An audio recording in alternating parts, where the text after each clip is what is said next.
ان کو توبہ کی مہلت دی۔ فرزند حسین علی زین العابدین کا بیان ہے کہ شب عاشورہ میرے والد نے اپنے اصحاب و انصار اور عزیزوں سب پر سے بیعت اٹھا لی، لیکن ان باوفا افراد میں سے کوئی بھی لوٹ کر نہیں گیا۔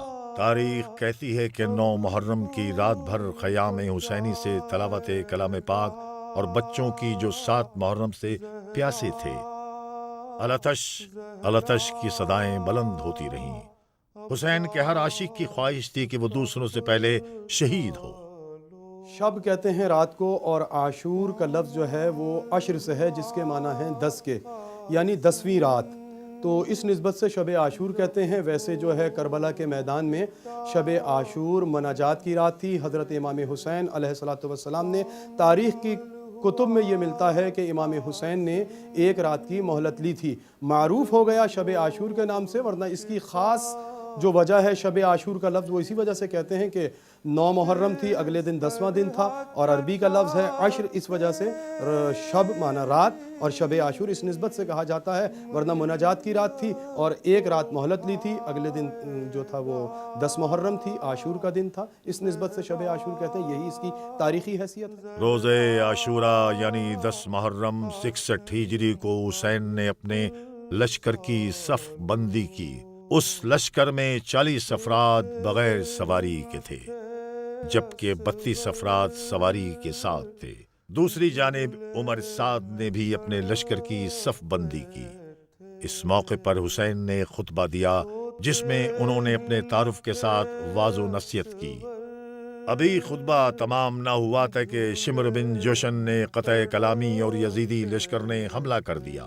عمر بن سعد نے اپنے لشکر کو گواہ کر کے پہلا تیر لشکر حسین پر چلایا۔ اس کے بعد جنگی طبل بج اٹھے اور لڑائی شروع ہو گئی۔ تاریخ کہتی ہے کہ لشکر حسین کے 72 میں سے تقریباً 50 لوگ اسی وقت شہید ہو گئے تھے۔ یزیدی لشکر کے بھی کافی لوگ مارے گئے تھے۔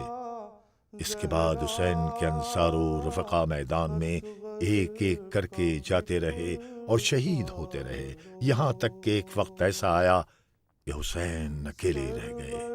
بروایت حسین ابن علی آخری رخصت کے لیے خیموں میں تشریف لائے۔ ان کی بہنوں سیدہ زینب و سیدہ ام کلثوم نے ان سے علی اصغر، جو کہ حسین کے 6 ماہ کے فرزند تھے، کی پیاس کا ذکر کیا۔ حسین نے بے قرار ہو کر بچے کو اپنی گود میں لیا اور لشکر یزید کے روبرو آ کر کہا، تمہاری دشمنی تو مجھ سے ہے، میرے اس معصوم بچے نے کون سا گناہ کیا ہے، اسے 2 گھونٹ پانی دے دو۔ ابھی حسین کی گفتگو تمام نہ ہوئی تھی کہ حرملہ بن کاہل سیری نے عمر بن سعد کے اشارے پر ایک تیر چلایا جو بچے کے گلے میں پیوست ہو گیا۔ بچے نے حسین کی گود میں دم توڑ دیا۔ شبیر کے ہاتھوں پر جو دم توڑ رہا ہے، شبیر کے ہاتھوں پہ جو دم توڑ رہا ہے، کم سن ہے مگر قائد ارباب وفا ہے۔ ایک دریا بہائے گا،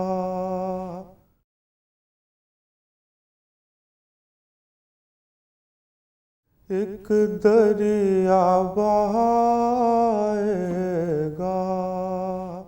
محمد و آل محمد کے گھرانے میں چاہے جناب عباس ہوں اور چاہے جھولے میں لیٹے ہوئے حضرت علی اصغر ہوں، یہ سب کے سب باب الحوائج ہیں۔ باب الحوائج یعنی دعاؤں کا دروازہ، جہاں سے دعائیں مستجاب ہوتی ہیں۔ جناب علی اصغر کے وسیلے سے یا حضرت عباس کے وسیلے سے آپ جو بھی دعا مانگیں وہ پوری ہوتی ہے، کیونکہ کربلا میں حضرت عباس نے اطاعت کو معراج کی منزلوں پر پہنچایا، اس لیے آپ کو باب الحوائج کہتے ہیں اور دعاؤں کی مقبولیت کا سبب ہیں۔ آج بھی ان کے وسیلے سے تمام مانگنے والوں کی جو دعائیں ہیں وہ پوری ہوتی ہیں۔ عقیدے کی بات ہے کہ انسان کا عقیدہ ہے، مومنین کا عقیدہ ہے کہ وہ باب الحوائج ہیں، ہم ان کے ذریعے سے مانگتے ہیں، ان کو وسیلہ بناتے ہیں، مانگتے خدا ہی سے ہیں، لیکن باب الحوائج یعنی دعا ان کے ذریعے سے مستجاب ہوتی ہے، اور وہ اس منزل پر تھے تو اس لیے ان کو باب الحوائج کہا جاتا ہے۔ اپنے لشکر کے علمدار اور بھائی عباس بن علی مرتضیٰ، جو کہ اپنی بے مثال شجاعت اور بہادری کی وجہ سے ثانی حیدر کہلاتے تھے، کی شہادت کے بعد حسین تنہا و اکیلے رہ گئے۔ انہوں نے صدا بلند کی، خوشنودی کے لیے ہمارے اس تقاضا پر لبیک کہنے والا، لیکن کوئی نہ تھا۔ اس کے بعد حسین اپنے فرزند زین العابدین جو کہ بیماری کی وجہ سے جنگ میں شریک نہ ہوئے تھے، رخصت لے کر میدان کو چلے۔ عمر بن سعد کے حکم پر حسین پر ہر طرف سے تیروں اور نیزوں کی بارش شروع ہو گئی، لیکن فاتح خیبر کے فرزند نے بے نظیر شجاعت اور ہمت سے دشمن کا مقابلہ کیا۔ حمید بن مسلم کہتا ہے، خدا کی قسم میں نے کسی مغلوب اور قیدی کو نہیں دیکھا کہ جس کے بچے، بوڑھے، جوان، اولاد اصحاب قتل کر دیے جائیں اور پھر بھی وہ قوی دل اور بردبار ہو۔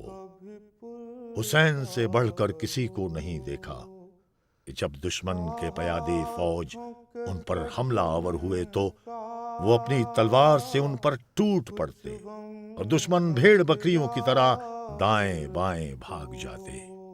عمر بن سعد نے جب اپنی فوج کے کشتوں کے پشتے لگتے دیکھے تو اس نے حکم دیا کہ ان پر ایک ساتھ حملہ کرو۔ تاریخ کہتی ہے کہ اس حکم پر 4000 تیر ایک ساتھ حسین پر چلائے گئے۔ آئی ندائے غیب کے شبیر مرحبا، اس بات کے لیے تھی یہ شمشیر مرحبا، یا برو یہ جنگ یہ توقیر مرحبا، دکھلا دی ماں کے دودھ کی تاثیر مرحبا، غالب کیا خدا نے تجھے کائنات پر، غالب کیا خدا نے تجھے کائنات پر، بس خاتمہ جہاد کا ہے تیری ذات پر۔ فاتح خیبر کی دختر حسین کی ہمشیرہ نواسی رسول سیدہ زینب اپنے بھائی کی آخری لمحات میں قتل گاہ کے قریب آ گئی تھیں۔ جب امام حسین زخموں سے بالکل چور اور نڈھال ہو چکے تھے، ویسے میں شمر آگے بڑھا اور حسین جو کہ اس وقت بروائے سجدہ شکر میں تھے کی پشت پر آ کے سوار ہو گیا۔ اس نے حسین کی ریش مبارک تھام کر اپنے خنجر سے بروائے 13 ضربوں میں سر کو تن سے جدا کیا۔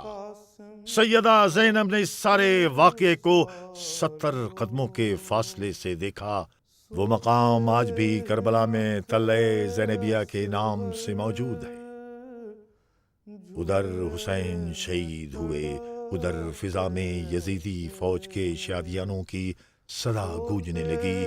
جب یہ دیکھا گیا کہ خیموں میں آگ لگ گئی اور کوئی نہ بچا تو جناب زینب اپنے بچوں کو لے کر بحکم امام زین العابدین سے اجازت لے کر خیموں سے باہر نکلی کہ سید سجاد سے کہا کہ بیٹا اب خیموں میں آگ لگ رہی ہے، اب بتاؤ کہ ہم کیا کریں، اس لیے کہ ہمارے سروں پہ چادر نہیں ہے، وارث کوئی نہیں رہا، اب یہ بتاؤ کہ ہم ان خیموں میں جل کر مر جائیں یا ہم خیموں سے باہر نکل جائیں۔ جناب سید سجاد واحد مردوں میں واحد مرد بچے تھے، ایک سید سجاد وہ بھی بیمار اور لاغر تھے، عالم غشی میں تھے۔ جناب زینب نے انہیں اٹھا کر پوچھا تو جناب سید سجاد نے کہا پھوپھی اماں اب خیموں سے باہر نکلیے، اس لیے کہ جان بچانا واجب ہے۔ تو جناب زینب نے وہ کام کیے جو مردوں کے کام تھے، جو دلیروں کے کام تھے، جو شجاعوں کے کام تھے، وہ جناب زینب نے کیا۔ بچوں کو لے کر باہر آئیں اور لا کر جلے ہوئے خیموں کی ٹیلے پر بیٹھ گئیں۔ اب شام آئی تو فوج یزید نے اسباب حسینی کو لوٹا کیونکہ کوئی وارث تھا نہیں۔ اب ایک زینب تنہا بچی تھی اور بچے بچے تھے اور ایک بیمار امام بچے تھے۔ بتائیے جس کا وارث نہ رہے وہ غریب نہ ہو تو کیا ہو۔ شام آ چکی تھی، سورج اپنا چہرہ چھپا چکا تھا، تو اس لیے اس کو غریبوں کی شام کہتے ہیں کہ کوئی وارث نہ ہو۔ جس کا کوئی وارث نہیں رہتا، ایک امام تھے سید سجاد، وہ بھی عالم غشی میں تھی، ایک زینب تھی، ام کلثوم تھی، جناب سکینہ تھیں، عورتیں تھیں، چھوٹے چھوٹے سب بچے تھے، وارث کوئی نہیں رہا تھا، اس لیے اس کو غریبوں کی شام کہتے ہیں کیونکہ وارث کوئی نہیں رہا تھا۔ جہاں وارث نہ ہو